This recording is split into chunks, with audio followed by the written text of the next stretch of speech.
What's going on, guys? My name's Theoatrix, and today I'm going to be speaking about the staves in Oldschool Runescape.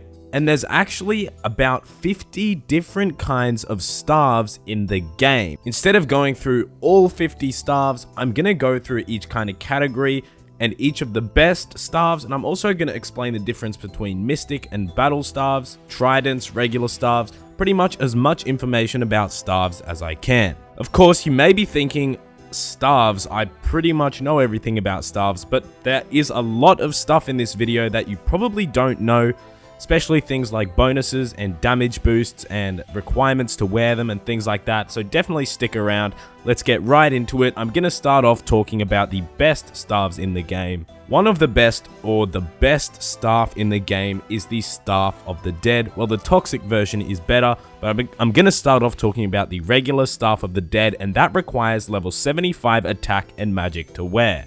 Now, while you're casting spells with the Staff of the Dead, there is a 1 in 8 chance of it not using any runes while it casts the spell. And also, it increases your damage by 15% to all magic spells. Now, the Staff of the Dead also has some very high melee stats. It gives a plus 70 slash.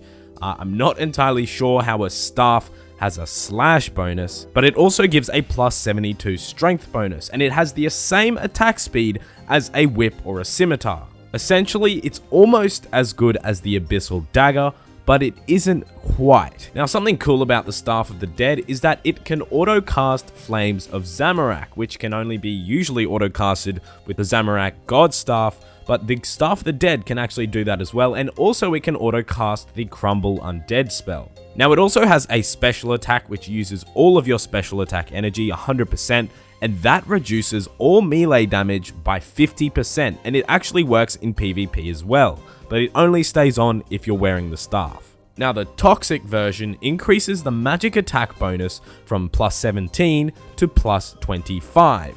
And on top of that, it has a 25% chance of venoming your opponent if you're using a magical attack, not a melee attack. And to charge the toxic Staff of the Dead, you need Zulrah Scales, so it loses charges as you use it, so it is a bit more expensive to maintain.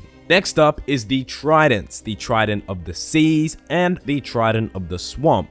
There is quite a lot of things behind these Tridents, so I'm not going to explain much in this video.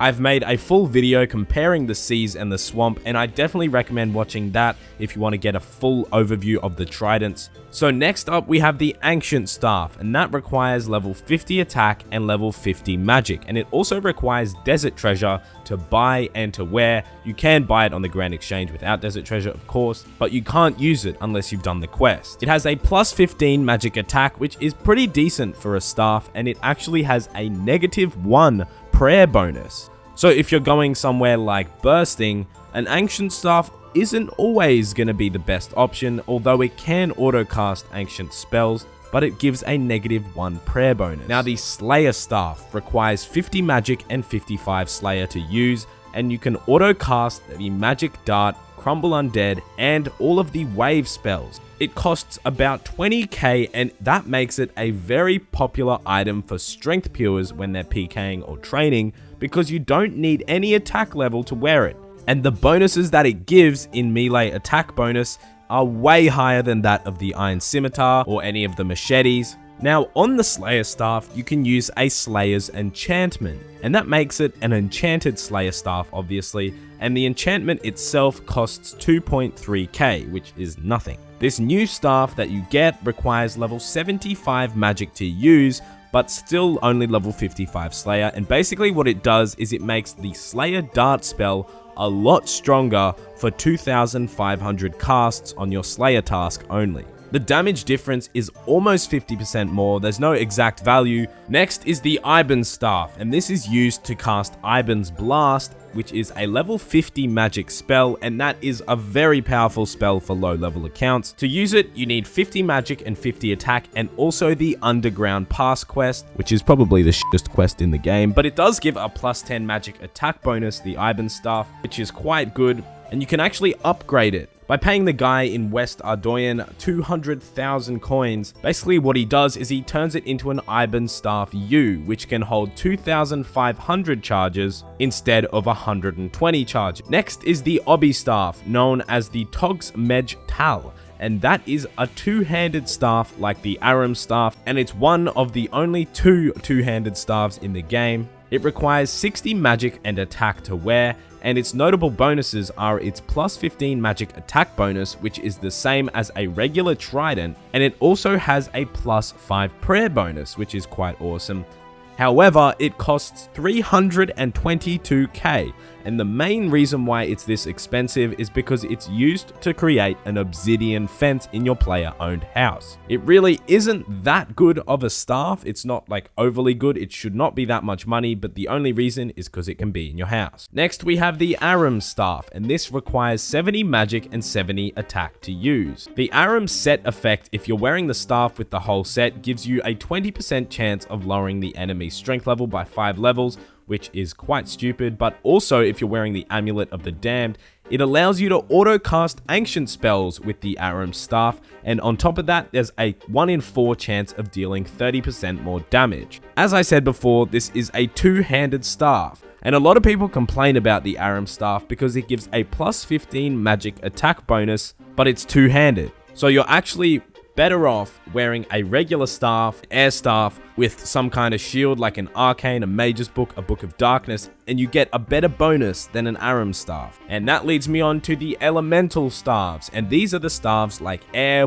water, earth, fire staves. And what they do, obviously, is they give unlimited runes in its specific rune. Now, on top of these elemental staves, there are combination staves. And these are the things like mud, steam, smoke, mist, and dust staves, and battle staves, and mystic staves. You can check out my combination rune video for a pretty in-depth explanation about each one. Now, with most of these elemental and combination staves, there is the regular version, a battle staff version, and a mystic staff version. A regular staff has no level requirements to wear, and it gives very low melee attack bonuses and somewhat decent magic attack bonuses. Now, battle staves give a better melee attack bonus, but no extra mage bonus, and they require level 30 attack and 30 magic to wear. The mystic versions give even better melee attack bonuses, and surprisingly, even though they're called mystic, they don't give any better magic bonuses either. They require 40 attack and magic, and with the higher requirements, they are actually a lot better than battle staves. For example, a mystic air staff is almost as good as a rune scimitar. It gives a plus 40 crush bonus. I think a rune scimitar gives plus 45 slash, but it gives a plus 50 strength bonus, which is quite a lot higher than a rune scimitar. However, the mystic staves have a slower attack speed. Next, we have the god staves. I've said staves way too much in this video. You need to use one of these to cast the specific god spell that it corresponds with, and it requires level 60 magic to use, but it does give a very ridiculously low magic attack bonus of plus 6. So there is the Zamorak, the Saradomin, and the Guthix versions of these staves, and they all have different spells, and in order to unlock these and the staves, you need to go to the magic arena in the wilderness. At level 80 magic, you unlock the charge spell on the regular spellbook, and this increases the damage of these spells by 50%, which is really good for pure PK. Next, we have Croziers or Croziers. I don't know what they are, but they give a plus 10 magic attack bonus, which isn't too bad. And they also give a plus 6 prayer bonus. Now, these are obtained from Clue Scroll, and they aren't really worth a lot, and you barely ever see people using them, but their plus 6 prayer bonus is very handy. Next, we have the Dreamin and the Lunar Staff, and these staffs are required to use fairy rings unless you've completed the Elite Lumbridge Diary. The Dreamin Staff is obtained after the Lost City quest, and the Lunar Staff is obtained after the Lunar Diplomacy quest. They both give pretty shit magic bonuses, so they should never really be used to train with, but their main use, of course, is the fairy rings. The final thing I'm going to talk about is the Pharaohs Scepter, and it's actually a staff, which gives a plus 10 magic attack bonus. The Pharaohs Scepter is overly expensive. It's about 5.3 mil right now, and that is because it can be used to make an ancient or an occult altar in your player-owned house. It requires 30 attack and level 30 magic to use, and it has teleports to all the pyramids that are found in the desert. Now, some of you might be asking, what about the Kodai wand or the Master wand or any of those? Well, they're wands, and I will be making another video fully explaining those in the future, so that one's gonna have to wait. But anyways, guys, now it's time for clip of the day, and something that I'm going to be doing from now on, I'm going to try to connect the clip of the day as close as I can to the video content, so something that's related. Disco Jesus was killing Dagon Prime, and he got the Seer's Ring on his first kill ever. You get it? Seer's Ring, magic, staves, connected. Yeah. And he also went to the Zami boss, and he got the Zamarakian Spear on his first kill as well. You're getting some mad RNG, man. Congratulations. But anyways, guys, enjoyed today's video? Don't forget to leave a like. And if you're new to the channel, hit that subscribe button to stay up to date with more new old school content. If you want to chat to me or to some other members of the community, check out my Discord. The link is down below. And as always, guys, thank you so much for watching and have a nice day.